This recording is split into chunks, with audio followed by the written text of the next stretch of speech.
Sarado? Oo, mayroon din dito. Checkpoint ako. Sarado.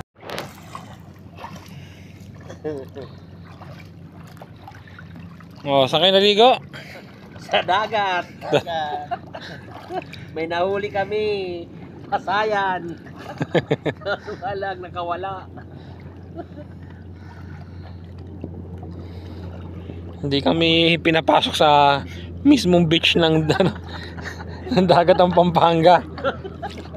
Pero dito pa rin kami, dagat pa rin naman to eh. Pampanga pa rin. Pampanga pa rin at dagat pa rin. Yun nga lang, yung Labas ng beach. pinaka beach nila, hindi kami nakapasa loob kasi Pare, sabi na sundalo, yung baka i-back up nila yan. DNR naglilinis daw sila ngayon ng ng beach ngayon. Kasi darating daw bukas yung mga opisyalis kasi may event daw na gagawin. Hayaan mo yung apat. Nag-ikot-ikot na yung back up. Kaya mo na yan. Baka